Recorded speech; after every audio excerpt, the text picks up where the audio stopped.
A flight attendant slammed a black CEO's baby against the window until blood filled the glass. What followed will shock you beyond belief. He slammed a child into the cabin window while forcing his father to watch, certain no one would rise against him. Subscribe if you believe no uniform is above the law. The overhead lights of Flight A367 flickered slightly as the plane's front cabin door sealed shut with a hydraulic hiss. The click of the lock echoed louder than expected. Darius Calderon felt the subtle jolt in his seat as the aircraft pulled back from the gate. He adjusted his grip on his sleeping infant son, Isaiah, who stirred slightly beneath the soft blue blanket wrapped tightly around him. Darius glanced out the window, not at the runway, but at the reflection in the glass. His own face stared back, weary but composed, the image of a man carrying more weight than anyone around him could guess. "First time flying with the baby?" a man across the aisle asked with a nod, offering a friendly smile. Darius gave a polite nod in return. "Not the first, but the first without a full team behind me." The man chuckled and returned to his newspaper. But just over his shoulder, a pair of eyes lingered longer than necessary, cold, narrow, calculating. Marshal Greaves, the flight attendant assigned to first class, pretended to organize the overhead bin as his gaze locked on Darius. His jaw clenched when he saw the reserved manner, the crisp charcoal suit, and the silent calm of the black man cradling a baby in first class. Darius felt it, a shift in the air. He didn't look up, but his instincts, sharpened by years in high-stakes negotiations and hostile boardrooms, registered the presence like a tremor under polished marble floors. The feeling passed quickly, masked by the murmur of boarding announcements and the shuffle of late passengers, but it settled in his chest like a warning. As the plane began its taxi toward the runway, Isaiah stirred again. Darius gently rocked him with one arm, his other hand unfastening the pacifier clipped to the diaper bag. He worked with silent precision, a routine honed over dozens of sleepless nights. When Isaiah fussed, Darius responded with a soft, steady hum, almost like a coded lullaby meant for just the two of them. The engine's roar intensified as the plane lifted into the sky. Passengers leaned back in their seats, some reaching for in-flight magazines, others closing their eyes. But Darius stayed alert. He noticed the way Marshall's steps echoed differently each time he passed through the aisle, heavier when near him. He noticed how the man skipped offering him a drink during the initial service, though every other passenger received one. Still, Darius remained composed. There was too much at stake for anything less. In less than 24 hours, he would be standing before defense contractors and federal liaisons, introducing Nexora Systems' newest satellite defense initiative, a technology that could change the nation's strategic capabilities. His job was to ensure the presentation went smoothly. That meant keeping Isaiah calm, himself composed, and every potential problem at arm's length. But the problem wasn't at arm's length anymore. It was right across the aisle, dressed in a pressed uniform and polished shoes, hiding behind a mask of forced professionalism. Marshall's eyes kept darting toward Darius and the baby. Each time he passed, he slowed just slightly, enough for Darius to register the change, but not enough for anyone else to notice. There was no open hostility yet, only the kind that lived in sideways glances and small, deliberate omissions. "Sir," Marshall finally said during his third pass, his tone stiff and mechanical, "if your child begins crying, please use the noise-canceling headset." First class is a shared environment. Darius looked up, expression neutral. "Of course," he said calmly. "He's been asleep the whole time." "I'll keep him calm," Marshall's lips pressed into a thin line. "For everyone's comfort," he added before turning away. The businessman across the aisle glanced at Darius, clearly uncomfortable, but said nothing. No one did. That was how it always began, with silence. Darius returned to gently rocking Isaiah, his fingers brushing over the boy's soft curls. His heart beat a little faster now, not out of fear but out of a familiar anticipation. This wasn't his first time navigating unspoken aggression in places that were supposed to be welcoming, but it was the first time with his son in his arms. That changed everything.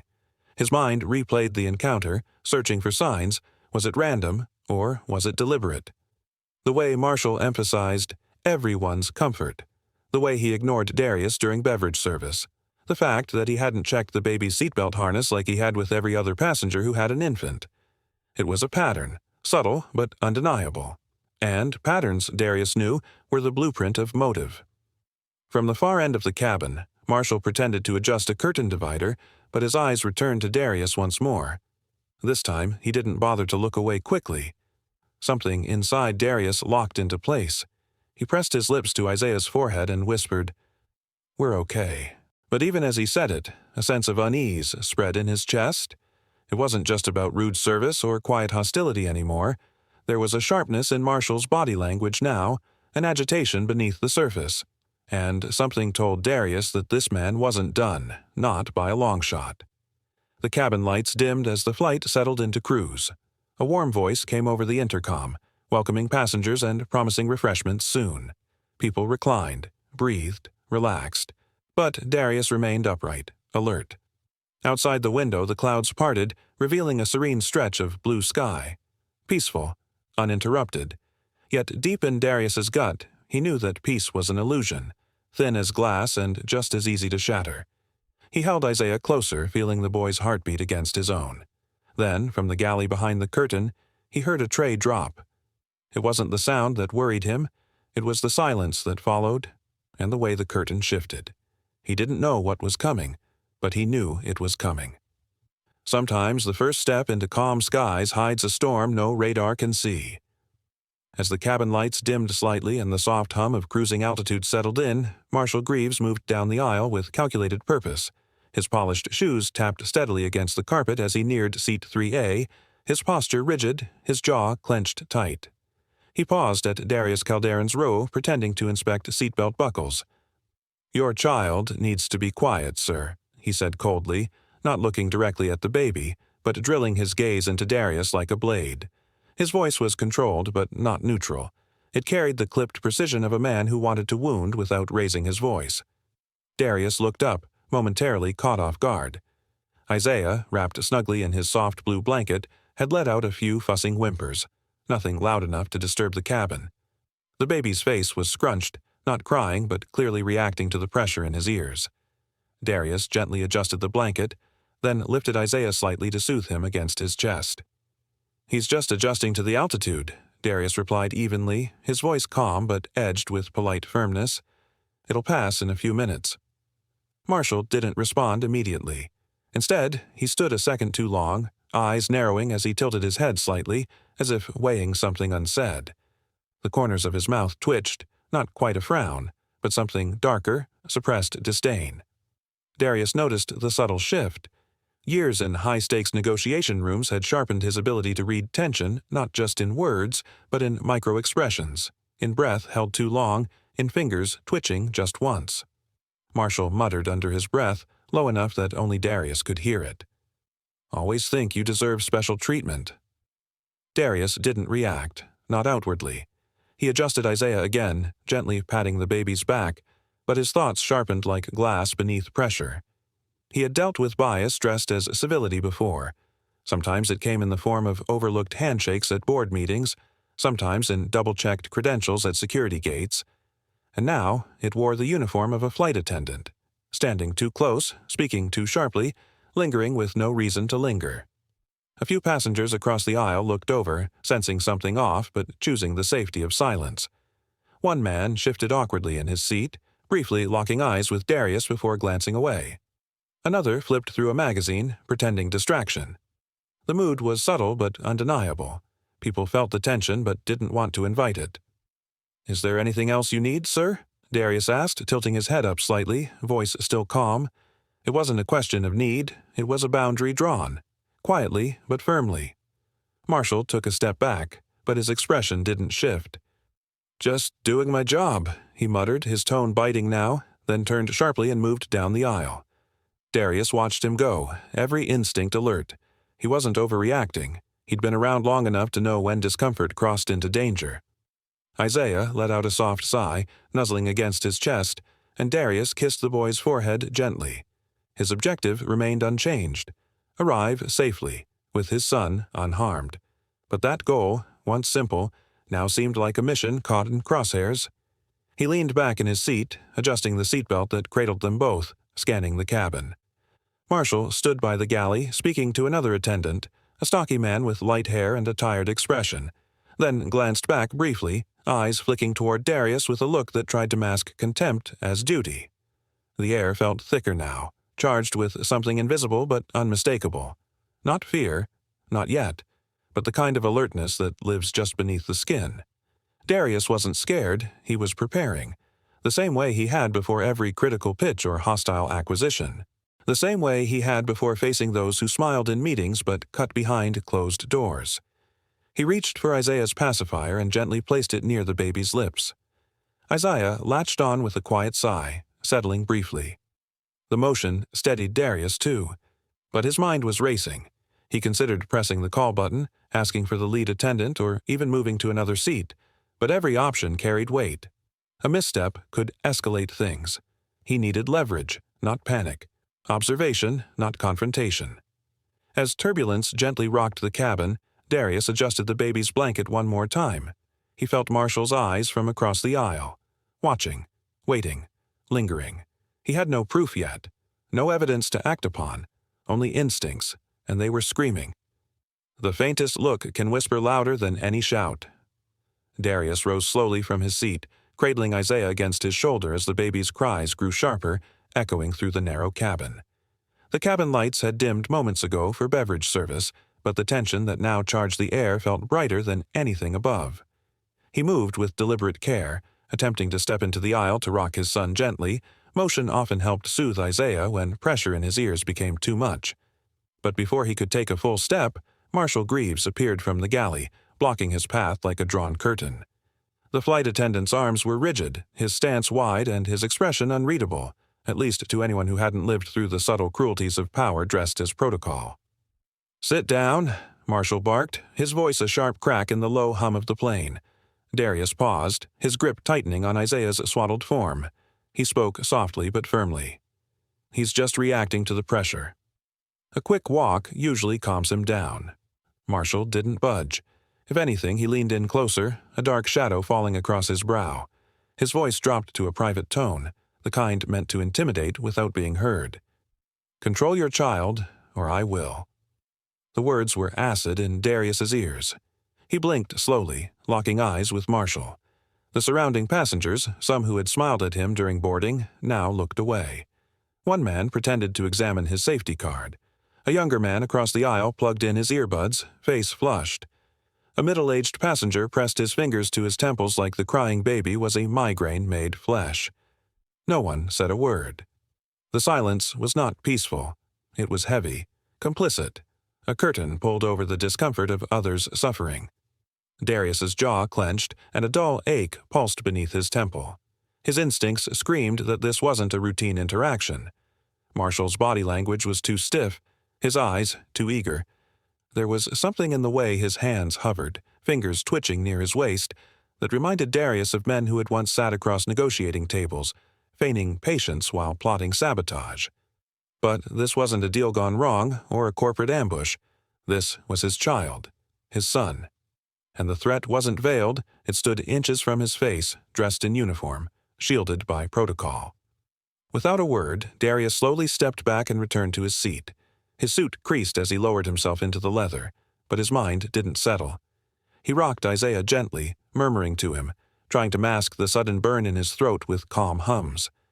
Isaiah's wails had softened to whimpers, but the tension in the air grew louder with every second. He glanced down at his son's soft blue blanket, its edge slightly damp from tears. His own reflection glinted faintly in the airplane window beside him. The image looked composed, powerful even, but it was a mask. Behind it, Darius was calculating, measuring possibilities like he did in every high-stakes negotiation. Only this time, he didn't have a team or a legal department behind him. He had instinct, and fear, and a father's burning will. The temptation to press the call button was strong. Maybe the head steward could intervene. Maybe another crew member would bring balance. But Darius hesitated. Marshall wasn't just angry, he was unstable.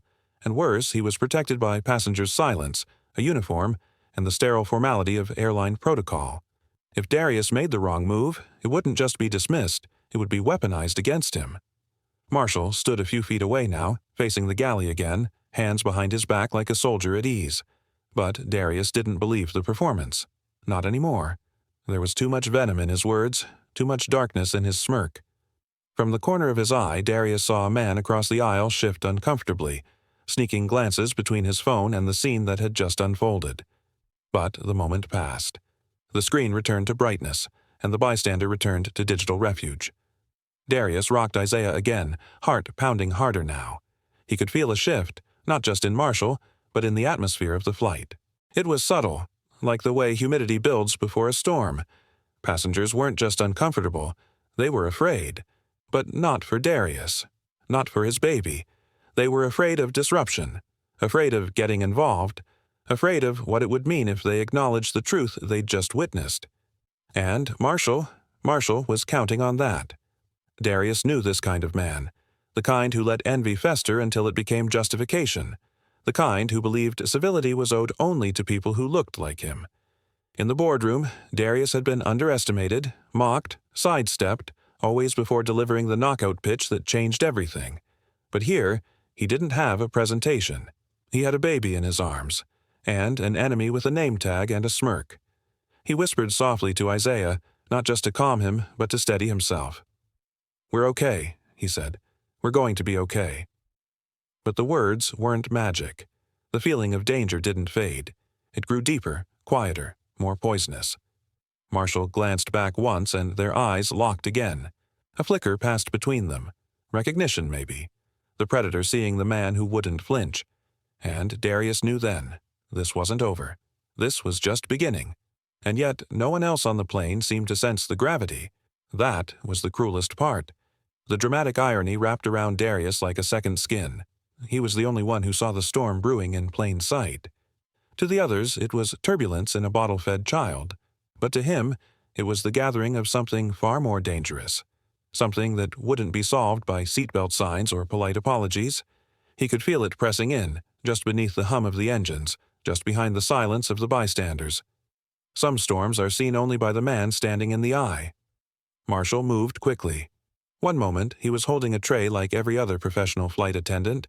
The next, his arm shot forward like a striking snake. His hand yanked Isaiah from Darius's arms with terrifying force. The tray clattered to the floor, metal cutlery scattering across the aisle. Gasps rose from a few passengers, but no one moved. Shock pinned them to their seats like bolts through bone. Darius stood instantly, his chair springing back behind him, a hand outstretched instinctively, but he was too late. Marshall had already turned, his long arms anchoring the baby to his chest like a twisted possession. Then, with deliberate cruelty, he stepped back and slammed Isaiah against the window shade. The sound was unmistakable. A hollow thud, followed by a sharp, piercing cry that fractured the silence like glass beneath a hammer. The scream came not only from Isaiah, but from something deeper in Darius's chest. "No!" Darius shouted, the single word shattering his calm veneer. His voice cracked, raw with a panic that scraped at his throat. The cabin lights flickered slightly, a coincidence maybe, or the plane dipping into mild turbulence, but it felt like the world shifted. Time slowed. All Darius could see was the tiny form of his son, crushed against cold plastic, his head turned to the side, blood trailing down his cheek like red threads in cotton. Marshall's face twisted into a sneer. There was something wrong in his eyes, something dark and unreadable. He pressed harder, not with rage, not with frenzy, but with control, with purpose. "Is this what makes you weak?" Marshall hissed through clenched teeth. His voice was low, but Darius heard it. "This little bundle of noise and softness? Is this all that power buys you?" Darius's fists curled at his sides. Every instinct screamed at him to leap, to tackle, to claw this man's hands from his child. But logic held him back. One wrong move could send Isaiah's skull crashing again, could break something that could never be fixed. His voice was trembling, but he forced himself to speak evenly. "Give me back my son." Marshall barked a laugh, loud and sharp like a slap across the face. "You don't get to give orders here, boss man. You think that seat makes you better? You think your suit and your smile and your polished shoes matter up here?" He tilted Isaiah slightly, not letting go, but shifting the weight so the baby's face was now smeared fully against the window. The blood left a smeared crescent mark like a macabre halo. Isaiah whimpered, weak and dazed. "Stop," Darius said again, quieter now, his hands open, raised, pleading without surrendering. His legs ached from tension, knees locked, heart thudding in his chest like a war drum. He could barely hear the murmurs of other passengers behind him, the whispers, the soft gasps, the shuffling of nervous bodies. But no one intervened. The other flight attendants were nowhere in sight. Were they watching from behind the curtain? frozen in their own horror or complicit in their silence. The isolation of the cabin, usually a space of comfort for first-class passengers, now felt like a trap, a floating prison with no exit. Darius took one small step forward. Not enough to provoke, just enough to close the gap of air between him and the man who held his world in a death grip. "Whatever this is," Darius said slowly, his voice trembling at the edges, "this isn't the way. You're going to hurt him. You already have. But it's not too late to stop. Put him down." "Let's talk." Marshall's jaw tightened. "Talk? You want to talk? No one talks to me unless I pour their drinks. No one sees me. But they see you, don't they?" He pressed Isaiah again. Harder. The child let out a choking sob, legs kicking weakly. Darius's breath caught. His chest felt hollow. He could barely hold himself upright. "Please," he whispered. "He's a baby." "He can't defend himself." "Exactly," Marshall snapped, nostrils flaring. "And neither can you, not up here." "Not now." Darius glanced briefly at the reflection in the window, his own face pale and stricken beside his son's, and Marshall's distorted expression looming just behind them. It looked like a painting of madness. He took another step forward, slow as a shadow, his voice softening further. "You don't want to do something you can't undo." "I already have," Marshall said coldly. Darius stopped moving. He saw it then. The way Marshall's fingers twitched. The way his eyes darted, not with impulse but calculation. This wasn't a breakdown. It was a choice. A performance for a twisted purpose. And that made it worse. A tremor passed through the cabin. Just turbulence, but it rattled the glasses still standing on tray tables. Passengers held onto armrests but still said nothing. Some had pulled out their phones, pretending to text, secretly filming, yet no one stood. No one screamed. The isolation deepened. Darius's heart clenched with fury. He couldn't act. Not yet. But he began to think, not like a father, but like a strategist. What were Marshall's blind spots? His weaknesses? What did he want from this? Power, validation, destruction, and how could he use that against him? He let his arms drop slightly, showing his vulnerability. He stared Marshall in the eye, not with hate, but with recognition. "You don't have to do this," he said. "You've made your point." But Marshall only smiled wider, the hate in him now visible like a sickness behind his eyes. "No," he said, voice dripping with venom. "Not yet." And again he pressed the baby against the window, harder than before. The passengers gasped again. Someone cried out. Darius's vision blurred, not with tears, but with a pressure in his skull that came from holding back a scream. His knees locked. His breath slowed. Something inside him coiled. He would not act yet. But soon, very soon, and when he did, there would be no mercy. The glass reflected more than light. It reflected the cruelty of unchecked hate. Marshall's hand pressed Isaiah's fragile body harder against the window shade. His fingers splayed with deliberate force, as if trying to crush not just bone, but dignity. The baby wailed, his cries echoing through the cabin like an alarm no one dared to shut off. And still, no one stood. A woman sobbed softly in row 2A. A man in a business suit turned his head, unable to watch, yet unwilling to intervene. A teenage boy lifted his phone just enough to start recording, the lens shaking in his unsteady grip. Some pressed their call buttons frantically, though none of the alerts chimed. Marshall had silently disabled them earlier, revealing just how calculated his madness was. Darius remained frozen in his seat, not from fear of confrontation, but from a deeper terror, the unbearable thought that any sudden movement might end his son's life. His hands, usually confident and firm in boardroom negotiations, now hovered midair, fingers twitching with helplessness. Isaiah's tiny body was pinned sideways, his cheek smeared with blood, the blue blanket hanging loose from Marshall's grip. The plane, at 30,000 feet, had become a sealed arena. No escape, no backup, just eyes watching and hearts pounding. "Let him go," Darius said, his voice low, even, calm, a negotiator's voice. Not a trace of the storm building inside him showed. Not yet. His eyes locked with Marshall's, searching for a crack in the man's rage, some thread of logic to grasp. But there was none. "You don't want to do this," Darius continued, slowly raising one hand, palm outward in surrender, his other resting gently on the armrest. "Step back. Whatever this is, it can stop here." Marshall chuckled, a bitter sound that belonged nowhere in the sky. His face twisted with hatred, his lips curling back as he spat his words like venom. "Men like you," he growled, "always walking around like you own everything. Your suits, your money, your perfect little babies." Not today, Darius felt the sting of the words, not for their content but for the weight behind them. This wasn't about one flight, or even one man. It was something older, deeper, a festering hatred that had found its moment to erupt. The businessman in 3C shifted, his eyes darting between the baby and the tray table where his phone now lay recording silently. He looked terrified. He wasn't alone.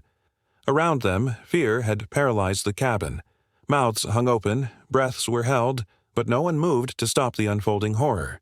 To them, Darius was just a passenger in distress, a black man in first class. A father, yes, but not a man with power. Not a man whose decisions shaped the defense protocols of nations. They didn't know that the man pleading before them could, with one call, rattle half of Capitol Haven's defense contractors. But none of that mattered now.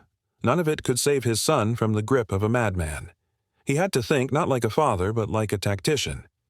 "I'm not trying to fight you," Darius said, keeping his voice controlled.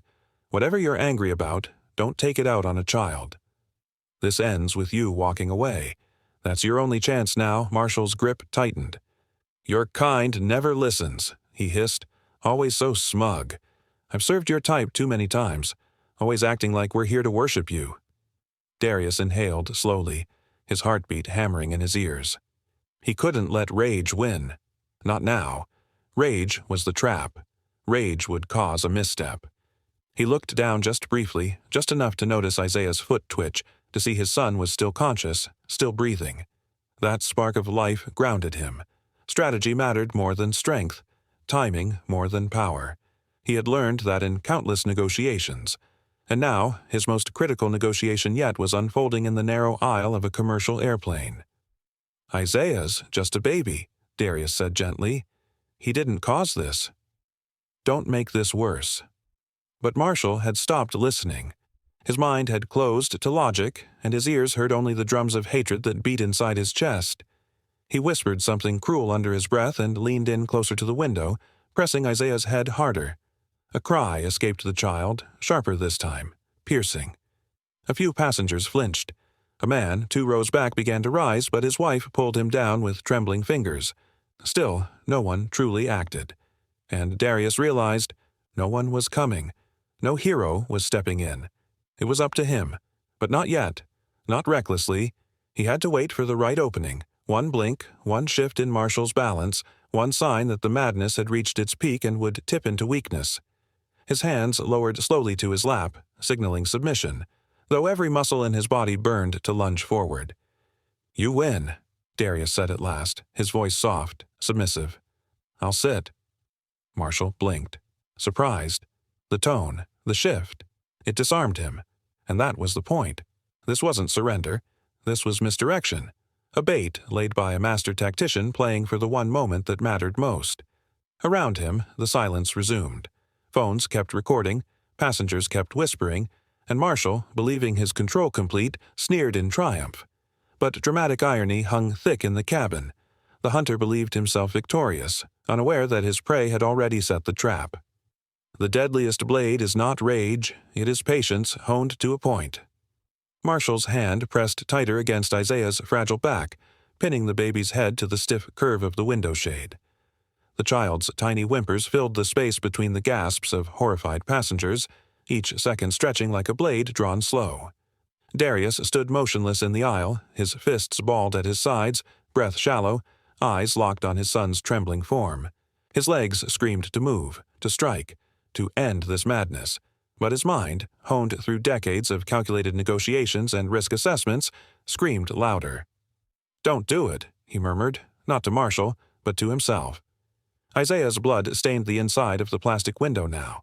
Not a flood, just a thin, glistening smear, but to Darius it was louder than gunfire. His child, his only son, a 9-month-old miracle who had already been through 2 surgeries as a newborn. And now, one man, one uniformed stranger twisted by rage, held his life suspended in the air at 30,000 feet. Across the aisle, a passenger, a balding man in a navy suit with sweat at his temples, held up a trembling phone, its screen faintly glowing. He was filming. A crack in the paralysis. Proof. But it felt distant, almost useless. Darius knew the truth. If Isaiah died now, no video would resurrect him. No lawsuit would bring peace. Marshall's face was stone, but his eyes gleamed. There was satisfaction there. Darius had seen that look before, not in fists, but in boardrooms. Men who smiled while pulling strings to destroy someone silently. But this was no metaphor. This was blood, flesh, fear, and it was real. "You're crossing a line you can't return from," Darius said, voice low, controlled. His voice was hoarse but deliberate, wrapping calm around terror like armor.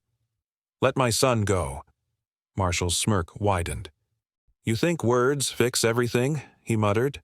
"Men like you always think that." Darius's throat tightened, but he didn't flinch.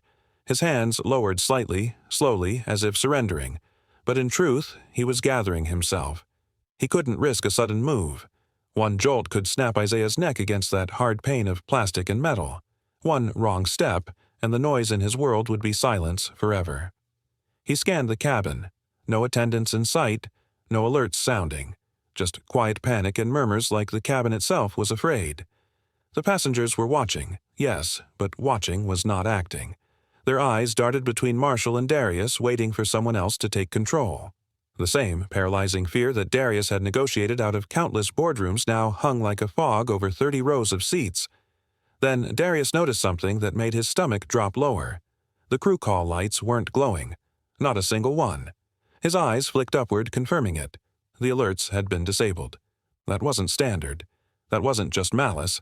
That was intent. Marshall had planned this. The realization chilled him to the bone.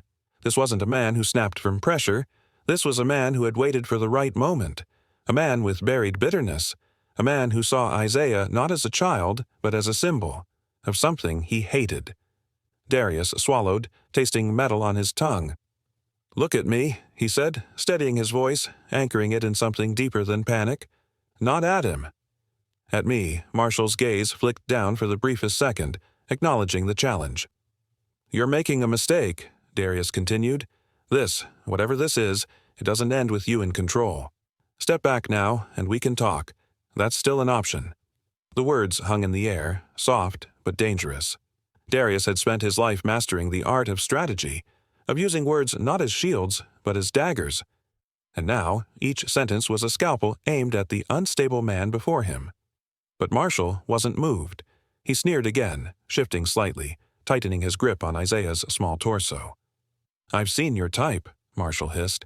"First class, suits, thinking the world's yours. You don't deserve that child. You deserve to watch him scream." Darius blinked, not from fear, but from fury so intense it threatened to explode. But he didn't move. He couldn't. Not yet.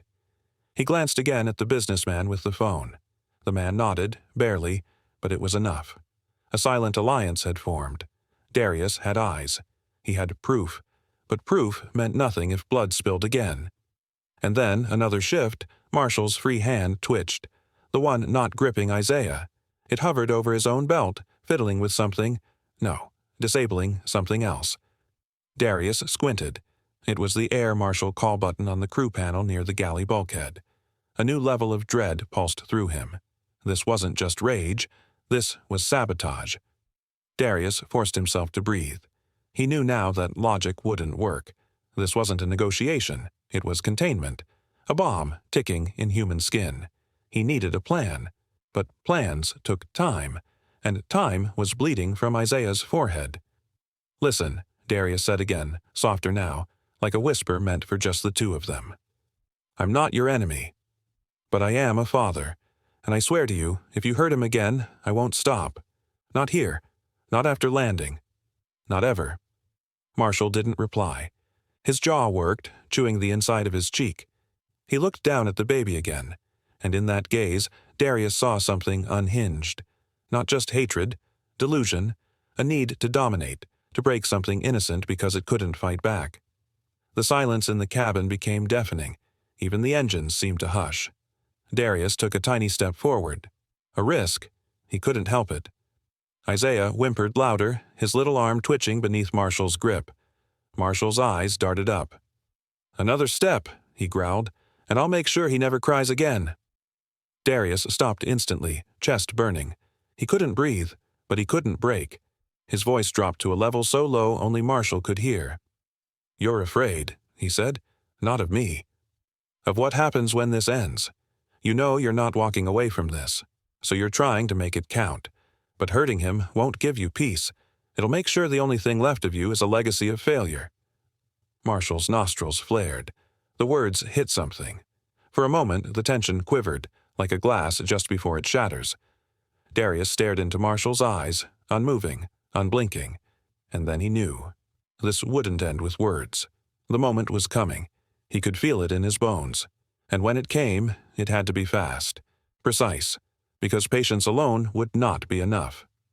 Some cages are built not of steel, but of fear. Marshall slammed the infant against the window shade a second time, harder. The thud was sickening, sharp, and final in its clarity. Isaiah's cry shrieked through the cabin, not as a baby's usual wail, but as something more primal, a sound of shock and pain that tore straight through the lungs of every witness. Blood smeared down the curved plastic shade, streaking over the tiny boy's forehead and onto the soft blue blanket wrapped around his trembling frame. The blanket, once a symbol of comfort, now carried crimson like a flag of helplessness. A chorus of gasps erupted, but no one moved. Darius lunged forward without hesitation, a father's instinct igniting like fire. But before he could reach them, Marshall turned with calculated cruelty and shoved him back. The CEO staggered against the armrest, his spine catching the hard edge of the seat. The force of it rattled through his bones, but he barely felt the pain. His eyes never left his son. "Sit down before I end it right here," Marshall roared, his voice no longer that of a disgruntled employee, but something deeper, something unhinged. His hand hovered near Isaiah's fragile skull, trembling not with hesitation, but with barely restrained violence.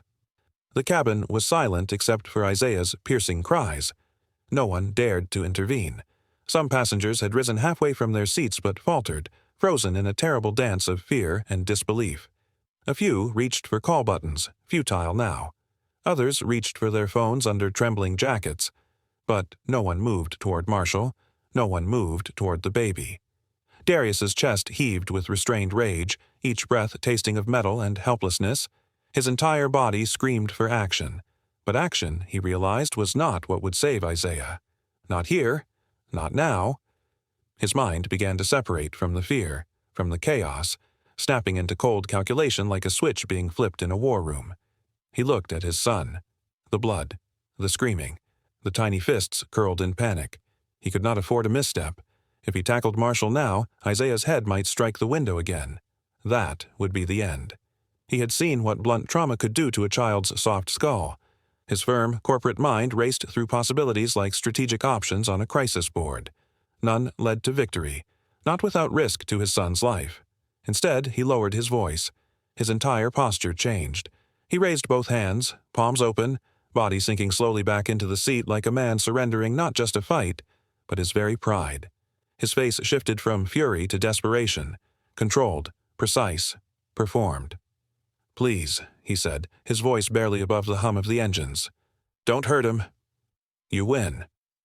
"I'll sit." Marshall blinked, startled by the sudden shift. His chest rose and fell in heavy bursts, sweat collecting at the corners of his eyes.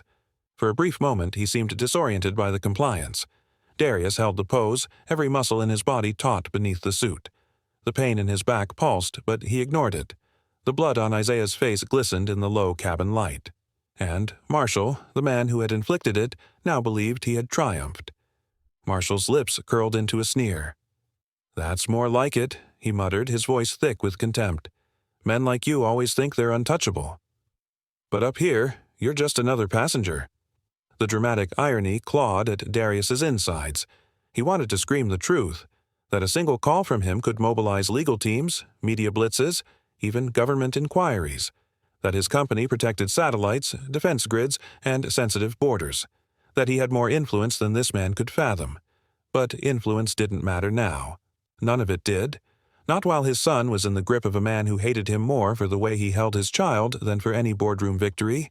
He let Marshall believe the moment belonged to him. Let him drink in the false power.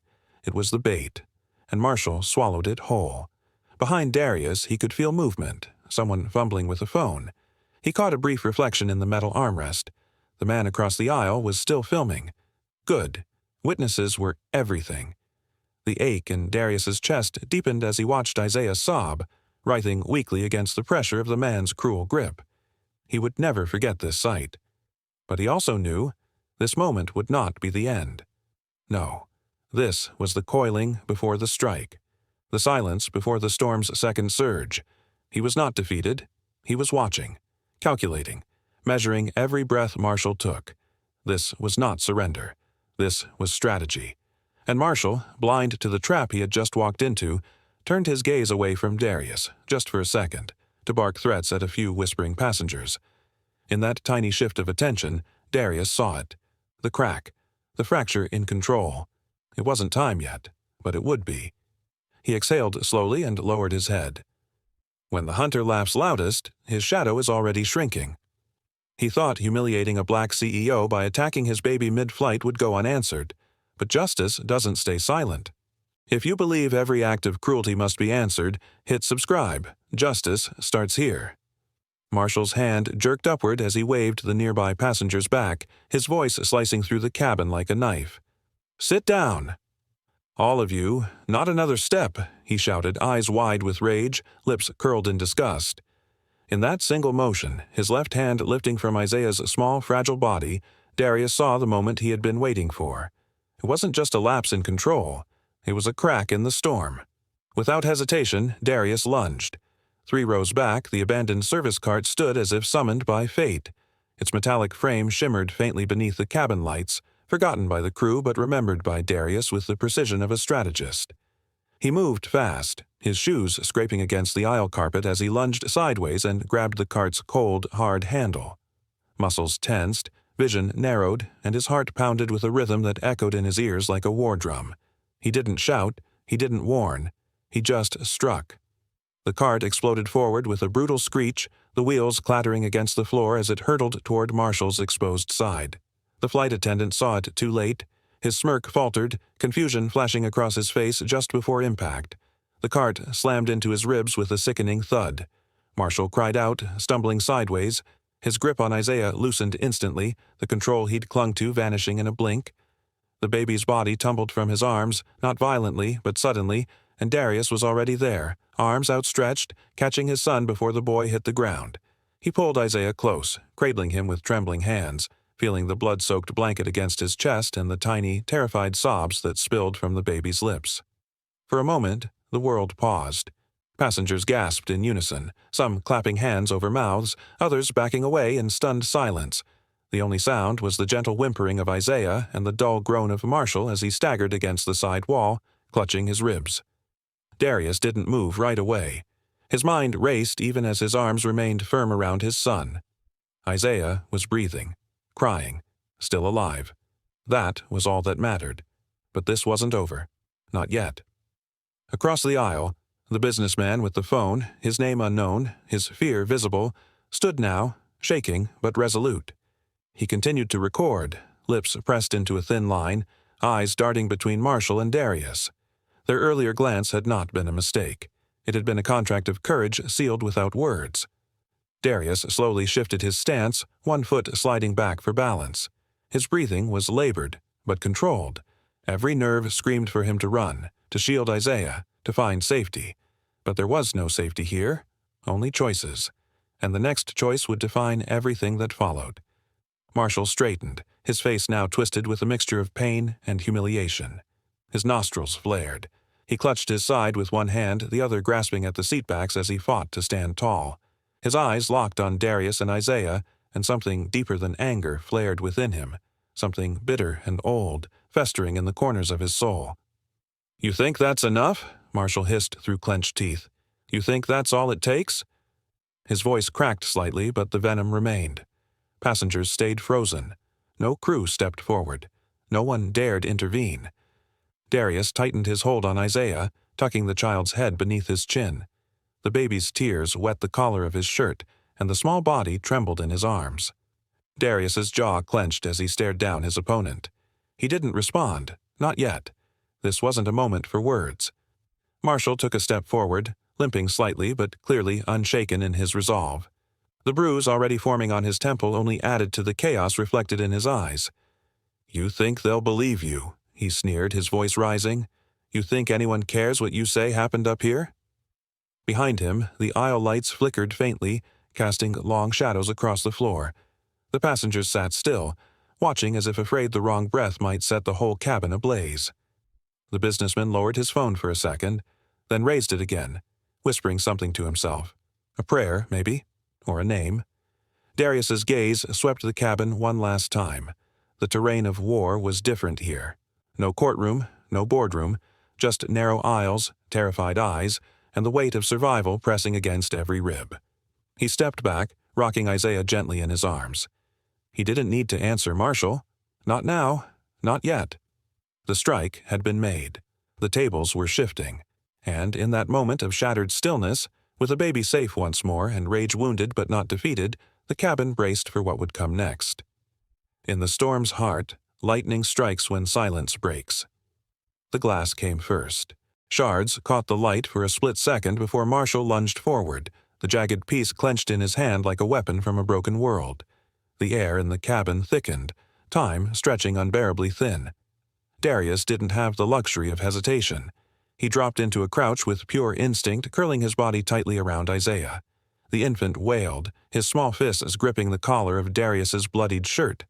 The broken glass missed the baby's face by inches, slicing through the air with a hiss. Instead, it slashed into Darius's shoulder, ripping fabric and skin in one clean arc. The pain came instantly, white-hot, sharp enough to steal breath, but it didn't stop him. Darius twisted his torso, spinning with the force of impact. He didn't cry out. Instead, he ground his teeth, eyes locked on the attacker. His right foot slammed against the floor as he shifted weight, lining up the aisle cart like a target in a boardroom negotiation gone primal. He kicked with full force. The metal cart shot forward with a violent screech, the wheels shrieking as they carved into the narrow aisle. The impact was brutal. It smashed into Marshall's legs, folding him downward like a man struck by an avalanche. He collapsed to one knee, a strangled grunt escaping his throat. But his eyes, those burning, hateful eyes, never lost their gleam. Around them, the cabin had erupted. Passengers screamed, some rising half out of their seats, others clutching armrests, phones, or each other. A child behind row 4 began to cry. The scent of adrenaline, blood, and fear filled the pressurized air. "Security! Someone stop him!" a man shouted from the back, his voice cracking. But no one moved. Most were frozen, hostages of fear, witnesses to something no flight training manual could ever prepare them for. Phones were raised, fingers trembling, capturing the horror frame by frame, but not one foot stepped forward. Darius backed against the window seat, adjusting Isaiah in his arms. The baby was still crying, but he was safe.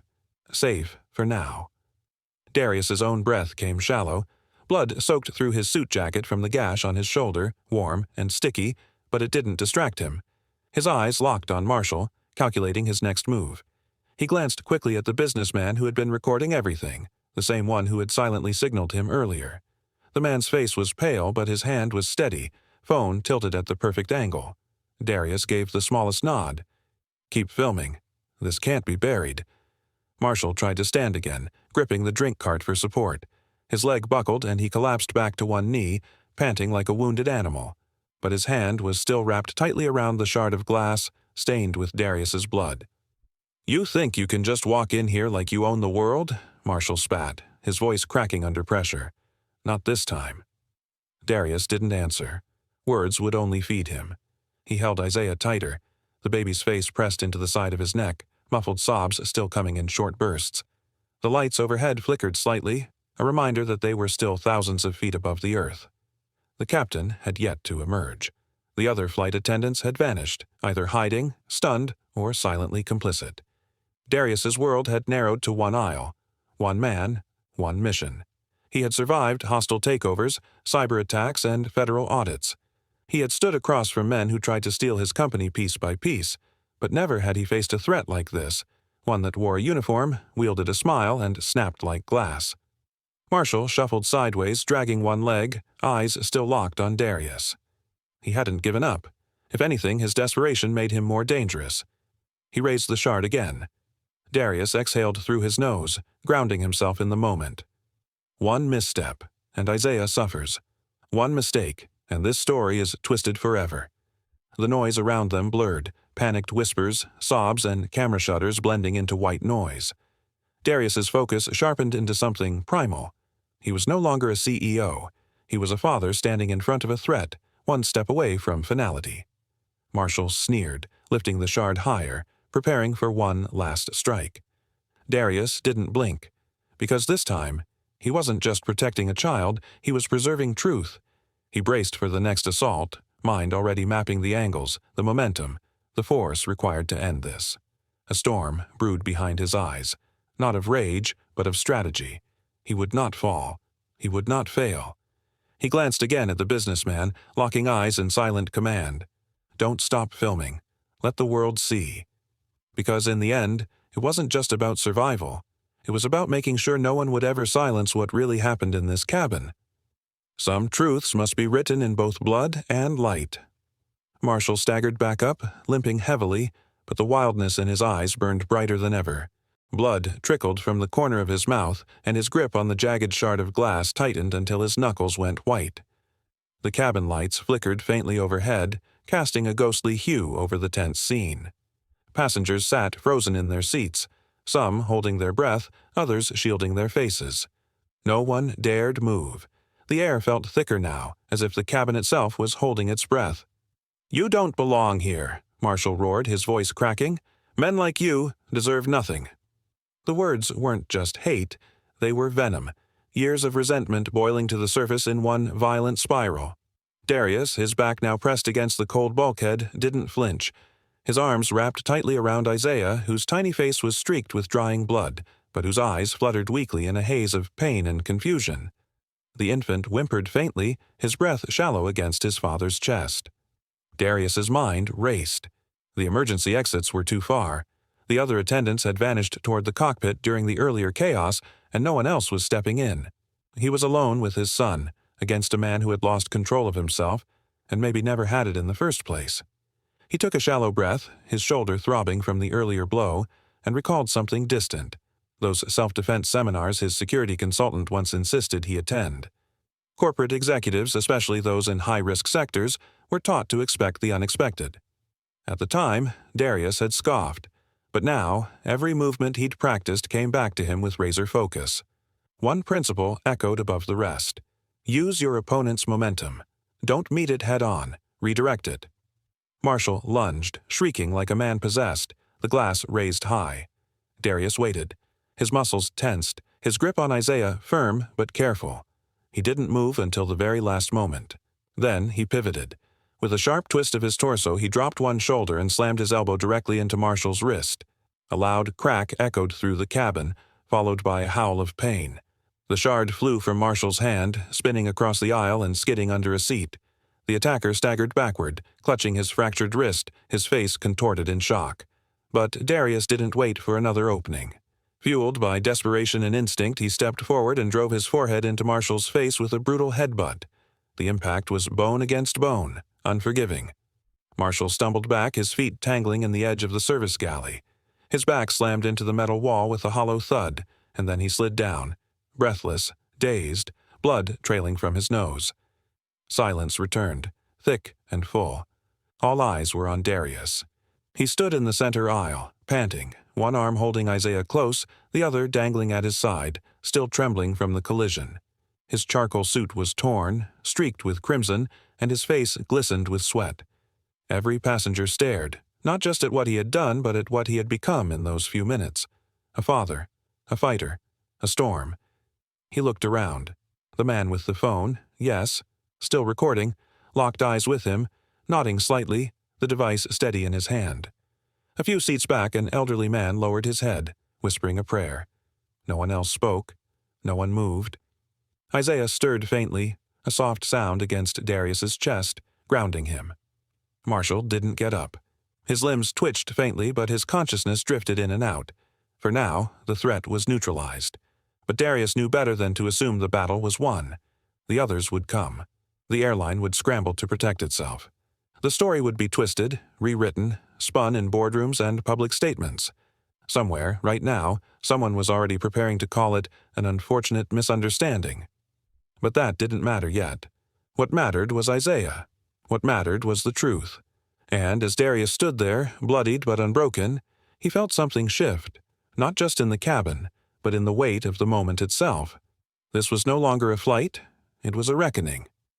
Victory in the cabin was only the first spark in a greater fire. Marshall's body hit the galley wall with a heavy thud, slumping into a disjointed sprawl of limbs and bruised pride. For a brief moment, the cabin stood still, as if the entire plane itself held its breath. But the stillness shattered as quickly as it formed. Chaos erupted like a dam breaking. One flight attendant, a lean man with a receding hairline and a badge that read Colton, rushed forward instinctively, kneeling beside the crumpled figure of his colleague. His hands hovered uncertainly, torn between checking Marshall's condition and restraining him. "Marshall?" Colton said shakily, reaching toward him. Another attendant, younger, pale-faced, and clearly panicked, stood frozen near the galley curtain, his eyes darting between Darius and the unconscious man like a deer caught between headlights. He finally moved, stepping forward, but hesitated as passengers' voices began to rise. He slammed that baby's head into the window. Is he breathing? Where's the captain? Someone needs to do something. Dozens of conflicting cries filled the air, louder than the humming engines. Passengers stood halfway in the aisles, blocking one another's view, phones held high or gripped tightly in shaking hands. Some argued over what they'd seen, others whispered in disbelief, but the weight of panic pressed into every row. In the middle of it all stood Darius Calderon, swaying slightly from exhaustion and adrenaline. He clutched Isaiah tightly to his chest. The child's soft blue blanket streaked with blood, now pressed against the father's charcoal suit. Isaiah whimpered, his small fists curled around the lapel of Darius's jacket, trembling but alive. Darius rocked him gently, his movements slow and deliberate, his right shoulder still burning from the earlier blow. He didn't even glance at the blood trailing down his sleeve. "This is over," Darius said, his voice low but powerful, slicing through the chaos with authority earned, not forced. His eyes locked onto the attendants nearby. "You will not touch him again." Colton looked up from Marshall, wide-eyed and unsure. "He's still breathing, but I don't know what to do." "You do nothing," Darius replied, cold but measured. "Stay back." Across the aisle, the businessman who had been quietly filming earlier now stood. His tie was askew, his fingers trembling slightly as he held up his phone. His voice wasn't loud, but it carried. "I have the whole thing," he said. "Start to finish. It's all here." The moment changed. A ripple of relief spread through the cabin like a silent wave breaking over anxious faces. Passengers exhaled. Some nodded, others exchanged looks that said finally, "Someone has proof." The phones that had been cautiously lowered now rose again, catching every angle. The evidence was undeniable. Darius didn't smile. He didn't relax. Instead, he stepped carefully back toward his seat, keeping his eyes locked on every movement from the crew. His instincts hadn't dulled. He knew this wasn't over. This wasn't just about Marshall Greaves and a violent outburst. It was about the institution that had allowed this moment to happen, unchecked and unnoticed. He could already hear it in his mind. The press release, carefully worded, built to shift blame while sounding apologetic. "We regret an unfortunate passenger altercation involving one of our crew members. We are conducting a full internal review. No names, no facts, just enough spin to keep the public confused and the brand intact." Isaiah whimpered again, and Darius lowered his head, whispering into the child's ear, a quiet promise only a father could give. "You're safe now. I've got you." But even as he said it, his mind raced. He knew the footage might be seized. The narrative might still be hijacked. Somewhere, a corporate team was already drafting statements, calculating liability. The real battle would begin not in the skies, but on the ground, with lawyers, cameras, and cold corridors filled with quiet decisions meant to silence voices like his. One of the attendants began speaking into a cabin intercom near the galley, voice shaking as he called for security upon landing. Darius noted it. They would try to control the message. Frame it their way. Aggressive passenger defends crying child with unnecessary force. The headlines were already writing themselves. He turned slightly toward the man who had recorded everything. "Upload that footage to the cloud," Darius said quietly. "Now. Before we land." The man nodded, typing with urgency. More attendants arrived from the back, startled by the state of the galley and their unconscious co-worker, but no one tried to approach Darius. No one dared. The sight of him, his suit soaked in blood, his expression hard as steel, and his child still held in arms of protection, silenced any attempt at authority. The captain's voice finally broke through the intercom. "Ladies and gentlemen, we'll be making an emergency landing at Iron Vale International. Please remain seated with seatbelts fastened. Medical and security personnel will meet us upon arrival." Passengers exchanged glances. Some whispered, others resumed filming. Darius didn't sit. He stood steady, facing the front of the cabin as the plane began to descend, the engines lowering in pitch. His knees ached, his arm throbbed, and his heart ached in places that no physician could ever treat. But his posture remained unshaken. He didn't care how the airline would spin it. He didn't care how many suits and policies they would throw at him. They had crossed a line. They had bloodied his son. The wheels hit the runway with a jolt, but Darius didn't blink. He tightened his grip on Isaiah, his gaze steady and forward. He didn't just feel the descent in his bones. He knew what came next. The landing gear touched more than Earth. It touched destiny. The wheels screeched against the tarmac as Flight A367 jolted during its early emergency landing at Iron Vale International. The moment the aircraft came to a stop at the remote gate, the front cabin door yanked open with a rush of cold air, and a swarm of uniformed airport security stormed the narrow aisle, their boots thudding against the floor like a coming storm. Flashing badges and radios buzzed with static as they pushed past frightened passengers who shrank back in their seats. The tension that had gripped the cabin didn't ease, it snapped tighter. Marshal Greaves, still bloodied from the altercation and seething with rage, stood first. His voice was loud, frantic, cracked with false indignation. "That man attacked me," he shouted, pointing directly at Darius. "He came at me for no reason. I was just trying to do my job." The flight attendants rushed in to support him. One of them, a wiry man with trembling hands and sweat slicking his brow, stepped forward, nodding hurriedly. "Yes, that's right. He escalated. We tried to intervene. We did everything by protocol." Darius didn't flinch. Standing tall, his charcoal suit soaked in his son's blood, a gash burning across his shoulder, he looked straight at the officers who had fanned out across the cabin. He didn't need to raise his voice to be heard.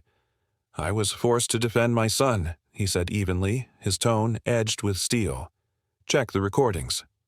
His words carried a weight that silenced the nearby murmurs. One officer, younger than the others and clearly unsure, glanced at his commanding sergeant, who nodded subtly in response. But before they could speak, a voice rose from the aisle. "I have it all," said the businessman across from Darius, the man who had quietly recorded everything. His hands were shaking as he stepped forward, phone held out like a precious artifact. His face was pale, but his voice was steady now. He was protecting his child. That flight attendant.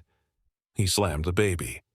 Twice, several other passengers stood in quiet solidarity behind him, each nodding, murmuring agreement. One man had tears in his eyes. Another held out a second phone. "I caught the part near the window. You can see the blood." The security team hesitated, glancing among themselves, but Darius saw it clearly. Cracks forming in the airline's carefully laid script. Then came the rustle of suits. 2 airline representatives had boarded through the rear service door, their faces tight with concern, masquerading as control. They moved quickly to the officers, speaking in hushed tones, hands gesturing subtly toward Darius, urging caution, hinting at policy violations, misunderstandings, and escalations. Their intent was obvious: take control of the narrative before it reached the terminal, or the media. Darius stepped forward, still holding Isaiah, whose head rested against his chest, eyes fluttering as paramedics surrounded them.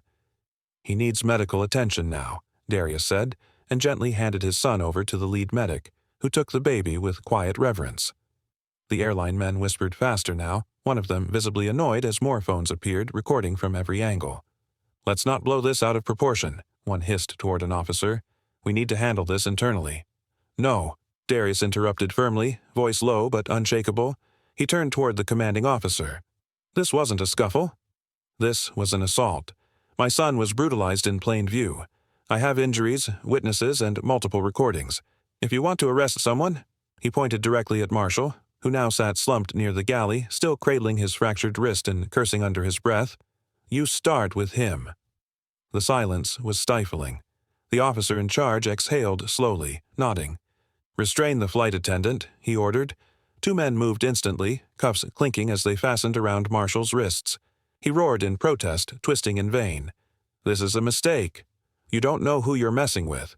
Darius met his eyes once more, his own gaze unblinking. "No," he replied softly. "You don't." As Marshall was dragged down the aisle, the airline representatives watched, their jaws tight. One pulled out a phone, already typing furiously. Damage control had begun. But Darius knew how these games worked. The press releases would come. Carefully crafted phrases like passenger disturbance, temporary suspension, and internal investigation would be floated to buy time and bury truth. They thought a few words whispered in an officer's ear could smother what happened here. But they hadn't anticipated him. The blood on his sleeve, the gash still weeping beneath his collar, and Isaiah's bruised forehead were more than enough to expose the lie.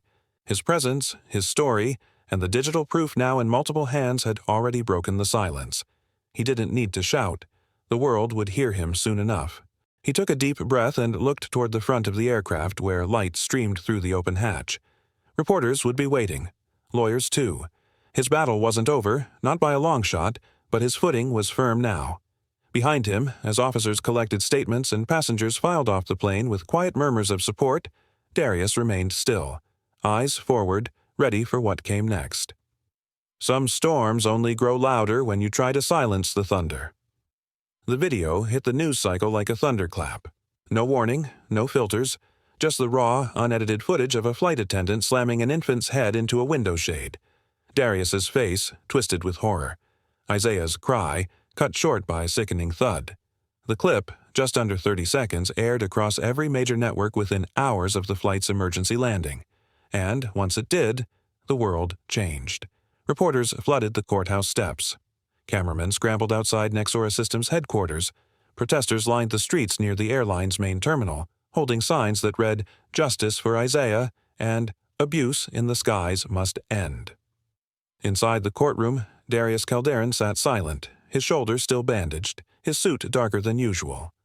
Isaiah rested in his arms, his head wrapped in gauze, eyes blinking slowly under soft lights. The courtroom buzzed with whispers, the weight of the footage lingering over every bench and corner like smoke after a fire. Across the aisle, Marshal Greaves sat beside his defense attorneys, his once pristine uniform now a memory. His jaw clenched, his eyes darted. He looked smaller now, sunken into the seat, as though trying to disappear. His attorneys argued aggressively, painting Darius as confrontational, even manipulative. "He incited the situation," one lawyer insisted, pacing with forced confidence. "He refused crew orders." He resisted protocol, but the tide was not on their side. One by one, passengers took the stand. Men with shaking voices, a nervous teenage boy who had recorded it all, his phone trembling in his grip as he held it out like a sword against denial. A businessman in a gray vest who testified, "We all saw it. We just didn't know how to stop it." His eyes welled up mid-sentence, voice cracking. That man, Marshall, he didn't just lose control. He wanted control, and he used that baby to get it. The footage was played again in court. There was a collective gasp, though most had already seen it. Still, watching it in silence, with Darius and Isaiah sitting just feet away, was something else entirely. The judge, a stern-faced man with weathered features, exhaled slowly after the video ended. He looked toward the airline's legal team. "You still intend to argue provocation?" The room shifted. Outside the courthouse, more crowds gathered. Veterans, fathers, airline employees from other companies, even rival CEOs, some of whom Darius had competed with in government contracts, issued statements of support. The movement wasn't just about Darius anymore. It had become a symbol, about justice, accountability, and how invisible cruelty becomes visible only after it's captured in light. Yet even as momentum built, Darius remained cautious. In private, behind closed doors, airline representatives offered settlements. Large sums, private apologies, non-disclosure agreements. But Darius declined. Every time. "I'm not doing this for silence," he told his lawyer, a sharp-jawed man named Reginald Knox who had weathered dozens of corporate battles. "This isn't about money. It's about policy." Reginald nodded. "Then they're going to come after you harder." And they did. Suddenly, tabloids ran stories painting Darius as an aggressive executive. Photos were leaked of heated board meetings, emails misquoted out of context. Anonymous sources whispered about a pattern of escalation in his past. "A man who always wants control," one headline read. But the truth stood taller. A week into the trial, a surprise witness emerged, a former ground supervisor for the airline named Aaron Flint. He had been fired 2 years ago, with little explanation. On the stand, he broke the silence. "I was instructed to monitor flight reports for difficult passengers," Aaron explained. "We were told to flag certain demographics, mostly men of color in first class. We were told to keep the power dynamic in favor of the crew." Gasps swept the courtroom. The judge leaned forward. "Are you saying this was a coordinated policy?" "Yes, sir," Aaron said, unofficial, verbal. But widespread Marshall's attorneys turned pale. Darius sat still, Isaiah asleep on his chest, one hand cradling his son's back. His expression didn't change, not outwardly, but something deep behind his eyes finally loosened, like the first brick cracking in a long wall of silence. That same night, media outlets across the country ran Aaron Flint's testimony. It sparked internal investigations. Airline employees anonymously confirmed the existence of unofficial watch lists and informal warning codes used by some flight crews. A whistleblower hotline was established. Lawsuits followed. Inside the courtroom, Marshall began to unravel. On the third day of cross-examination, he broke down, his voice hoarse and panicked. "They told me to be firm," he said, eyes wide. "They told me to control certain passengers, that we couldn't let them take over the cabin. They said we'd lose our authority." "Who told you?" the attorney pressed. "My supervisor, others. It wasn't just me." The courtroom stilled. Every sound seemed to vanish, as if the walls themselves had inhaled. The attorney glanced at the judge. "No further questions?" Darius watched without blinking, his grip around Isaiah steady. He knew this was more than a confession. It was a shift. The truth was no longer just his burden. It was a spotlight burning through the veil. Outside, the crowds cheered when the news broke. Justice was still unfolding, but the momentum was irreversible now. Darius stood on the steps of the courthouse later that week, cameras flashing like lightning. He wore no tie. Isaiah sat in a carrier against his chest, still healing but alert. "No child should ever be treated as less than human," Darius said, his voice steady, eyes locked on the cameras. "This is not just my fight. It is for every family who has suffered in silence." His words echoed across headlines and into history. And in that moment, the silence was broken. Sometimes a single cry can shake the heavens, and a father's fight can change the course of justice. Moments later, the tables turned. The same glass he used to cause pain became the wall of his downfall. If you stand for protecting the innocent and demanding accountability, subscribe now. Together, we rise. Disclaimer: the story you just watched is fictional. It portrays extreme violence and racism to highlight the devastating consequences of unchecked hatred and abuse of power. Its purpose is to raise awareness, provoke reflection, and inspire action toward justice, empathy, and the protection of the vulnerable.